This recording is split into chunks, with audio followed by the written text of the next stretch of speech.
Plausible Deniability by J.W. Deardorff, 2002, updated 2006, Maintenance of the UFO cover-up. That there is a UFO cover-up can scarcely be denied, Fawcett and Greenwood, 1984, Good, 1988, Greer, 1999, pages 301 to 312, Maccabee, 2000. It has been maintained through the voluntary wishes of about half the population, particularly persons in position of authority, as well as by the various governmental agencies that established the UFO ridicule factor. This factor has been especially effective in causing the UFO topic to be taboo for scientists. However, the cover-up has also been maintained by the UFO aliens themselves, Douglas, 2001. This should be obvious, considering the several 100,000 screened UFO reports since 1947, many multiply attested, in which the aliens could have made their appearances definite or could have stayed in one place long enough for the news media to gather and present the event to the world. That is, if the aliens had wished to allow this and show how easily they could, in self-defense, defeat the military forces that would converge upon the scene. Instead, not only the multitudinous sightings and landing trace evidence, but abductions, crop circle formations, and cattle mutilations have all been accomplished covertly, without leaving sufficiently firm evidence behind to satisfy most ufologists. Since such aliens did not move in and wipe us out or enslave us decades or millennia ago, the inference is that they, or the ones in charge of the cover-up, maintain an ethic of not forcing society as a whole to believe what it is not yet prepared to believe. They appear to have done their homework on us, and are leaving it up to us, experiencers, ufologists, the other half of the general public, and Hollywood, to gradually make their existence, presence, and capabilities known. The aliens' role, then, is largely as catalysts and behind-the-scenes teachers, or, as Leo Sprinkle has expressed it, as messengers conditioning us towards cosmic consciousness. Sprinkle, 1999, pages 168 to 169. Even from abductions, especially from abductions, we have learned much about the alien capabilities that we never could have just from UFO sightings alone. This is not to imply, however, that covertly educating us and preparing us is the only reason for the alien presence here now. We cannot expect to fathom all the reasons the various alien groups may have for being here. Where is science in all this? Its fringes have not been totally silent.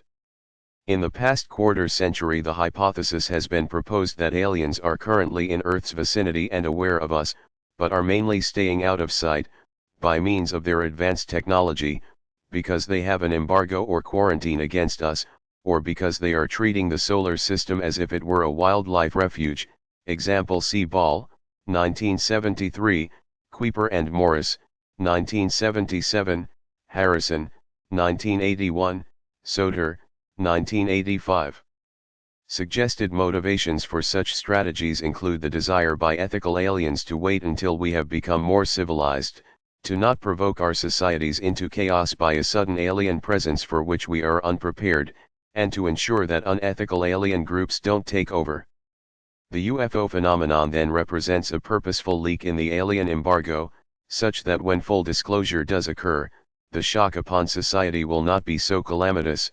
Deardorff, 1986, Deardorff et al., 2005, Sprinkle, 1999, pages 183 to 184. Alien use of deception is another means by which they can uphold the leaky embargo while making their presence known to witnesses who can distinguish between the real features of a genuine UFO sighting versus deceptive features. As to speculated alien motivations for this, besides the ethical goal of not prematurely disrupting the UFO cover-up, one is that the good aliens do not wish us to turn them into gods or initiate new religions. This might occur if everything they told their abductees and contactees appeared to be fully truthful and consistent, but is less likely if deception or disinformation is involved. Most people presumably don't wish their god/god to lie to them. A possible alien goal closely related to this is to discourage us from accepting their every word or action as truthful or non-deceptive. This will tend to cause those who recognize the reality of the alien presence to continue to think logically and scientifically for themselves, and not lapse into an unhealthy dependence upon the aliens for information. Instead, every alien communication and apparent action will need to receive close scrutiny as to its veracity. The cover-up as applied to the Billy Meier case, it is consistent with the leaky embargo hypothesis that the Meier case comprises a part of the leak in the embargo. However, its uniqueness indicates the man has been singled out for a special role. Bringing the Talmud of J. Manuel, TJ, to the attention of interested persons could be a major part of this role. What other document in the past 2 millennia could be more important for Western civilization than setting the history straight as to the origins of Christianity, and giving the true teachings of J. Manuel, alias Jesus? The Pleiadians must have had to abide by the overall alien strategy of covertness even while setting Meier up with unique photo opportunities and contacts that would serve to attract attention to him, his experiences, his writings and the TJ. They would have had to ensure that doing this would not prematurely rupture the UFO cover-up. This would be akin to abiding by a Codex Galactica as suggested by Newman and Sagan, 1981, or the Prime Directive of Star Trek. With hindsight, we can understand how this balancing act was accomplished. The aliens themselves would have to ensure that Meier would be an easy target for skeptics, realizing that debunkers tend to ignore supportive facts while focusing upon actions that may seem suspicious of fraud. However, Meier was allowed to take so many beamship photos and collect so much other evidence, not even presented in this website, of his Pleiadian contactors' presence that one may wonder, why didn't this cause rapid acceptance of the reality of Meier's experiences? Why didn't it cause a prompt collapse of the worldwide UFO cover-up? Some of the answers to this question do not directly involve the ETS.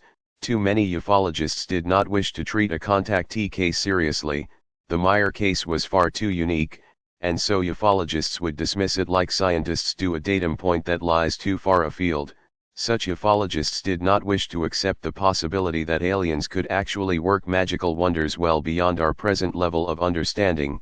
They disliked the idea that aliens would pick for their prime contactee a man whose formal schooling did not extend nearly to the level of their own.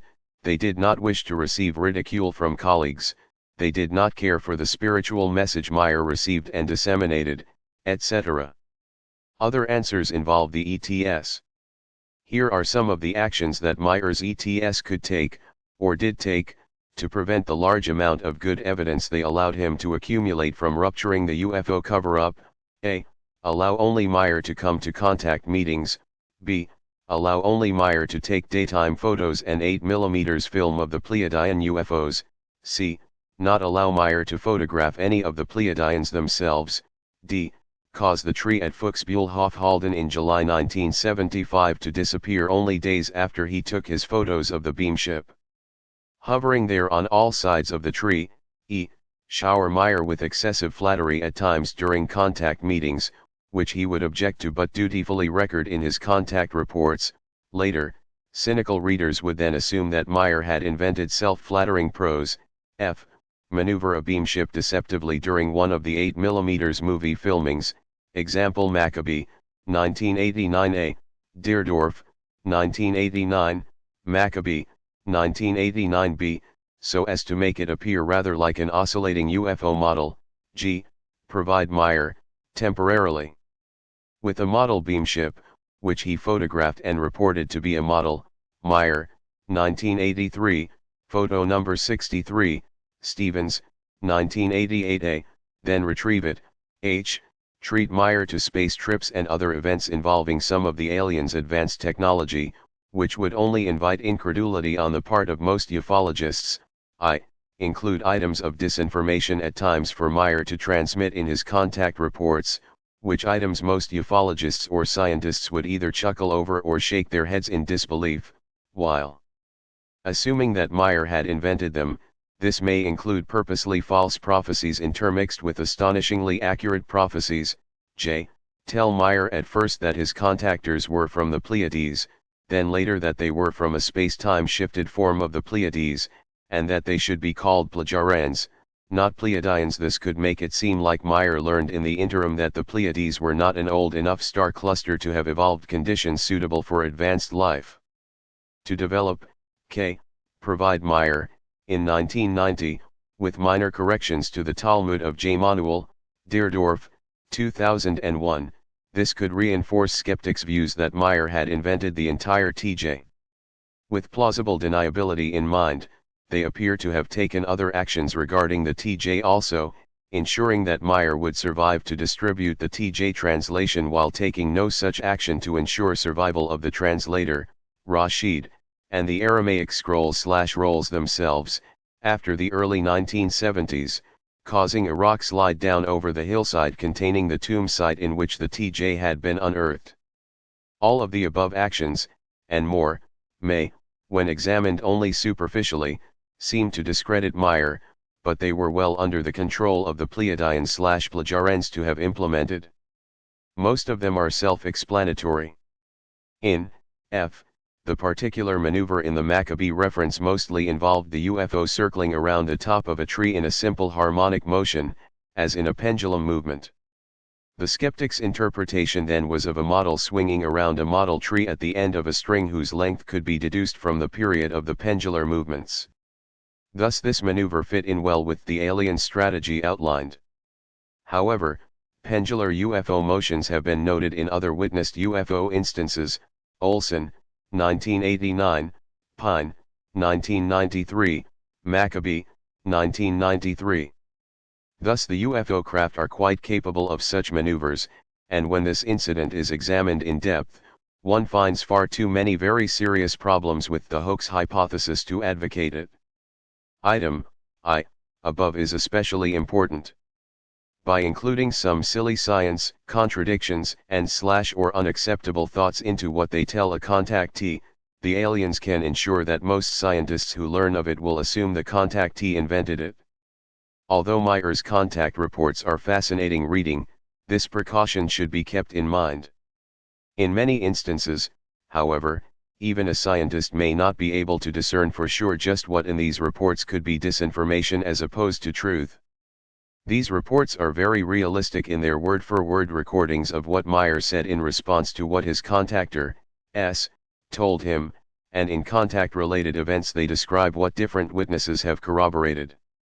Alien implementation of plausible deniability in general. Thus it is hypothesized that this strategy of presenting truth plus semi-plausible deniability is implemented by the aliens while they carry out their sightings to us and their contacts.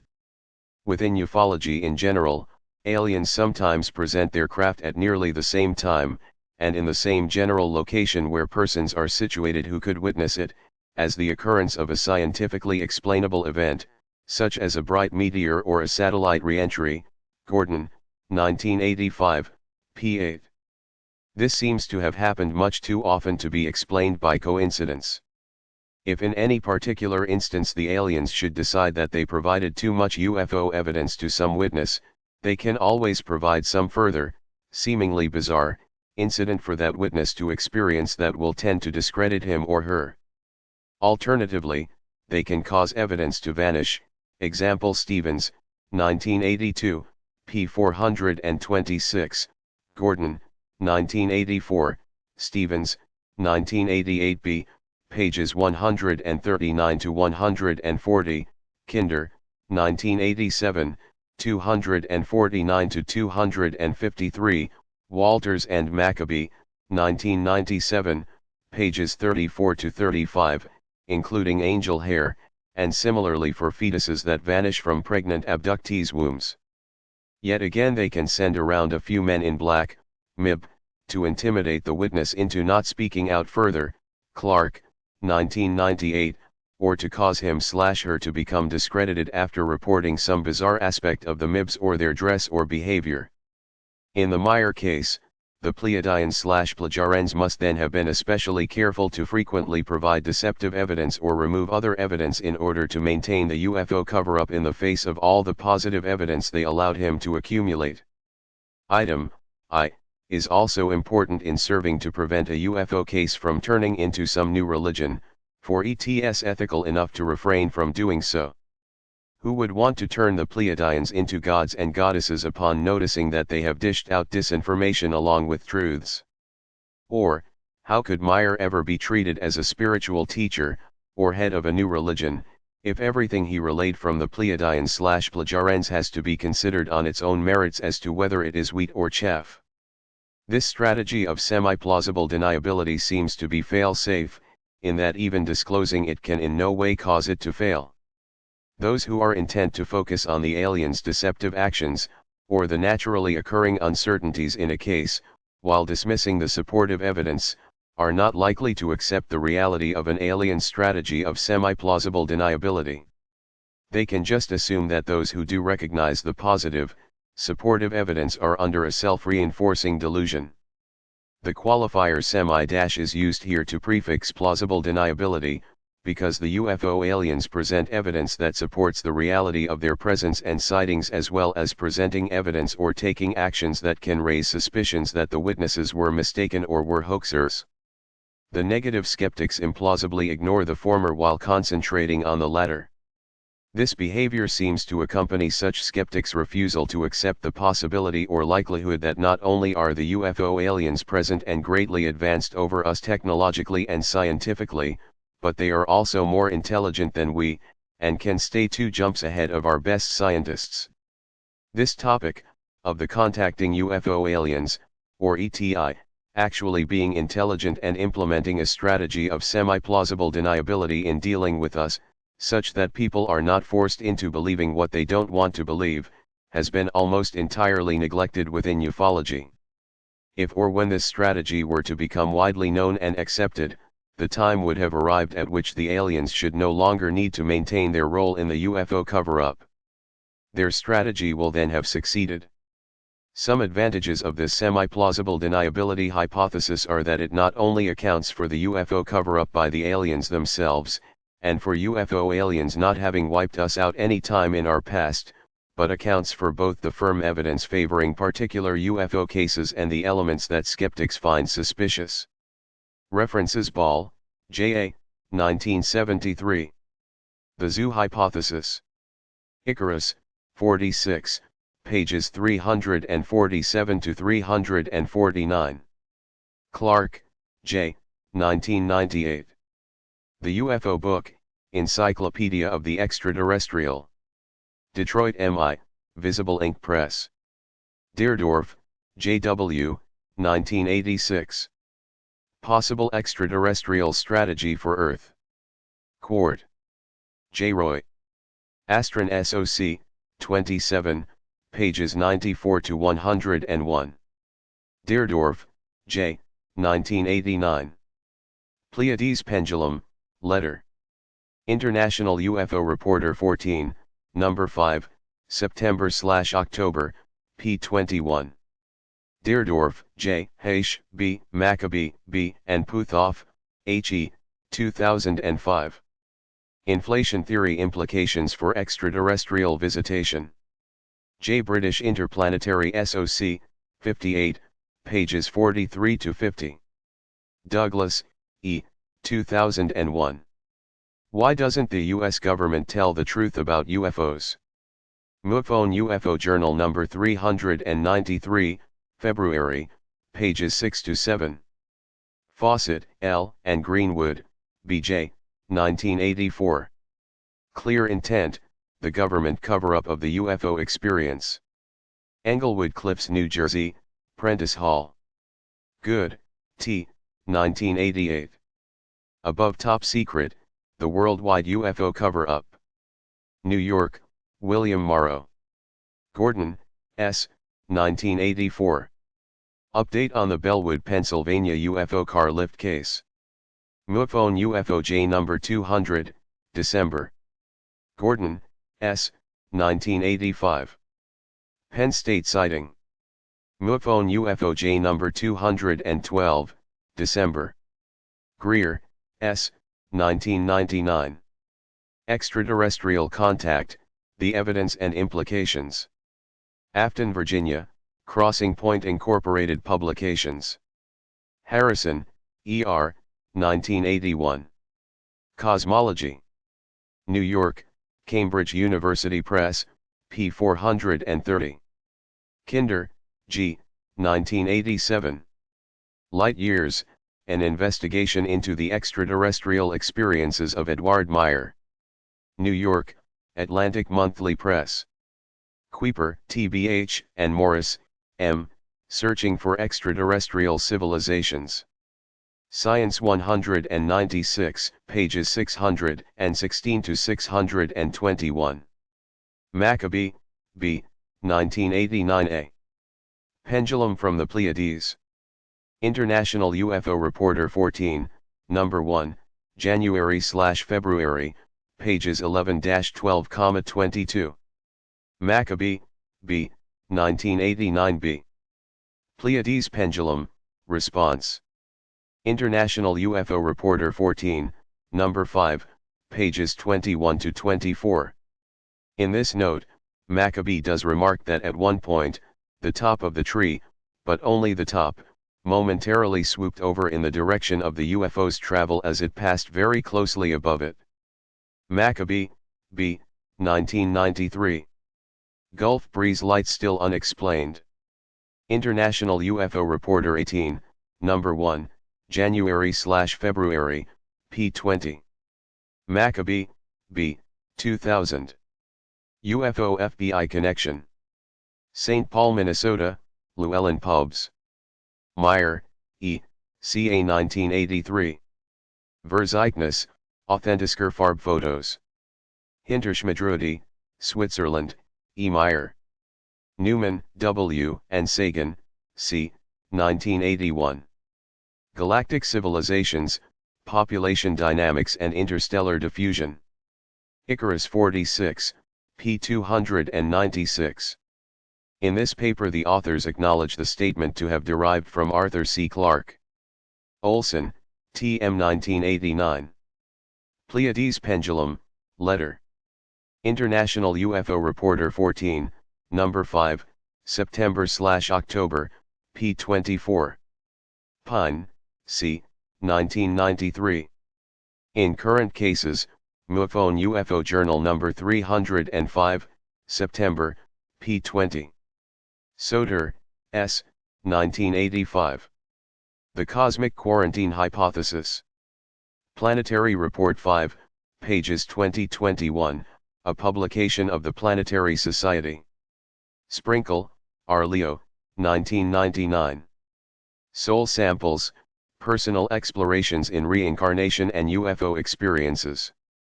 Columbus, North Carolina, Granite Publishing. Stevens, W.C., 1982. UFO Contact from the Pleiades, A Preliminary Investigation Report. Tucson, Virginia, UFO Photo Archives, out of print. Stevens, W.C., 1988a. Personal Communication, February 10. Stevens, W.C., 1988b. Message from the Pleiades, Volume 1.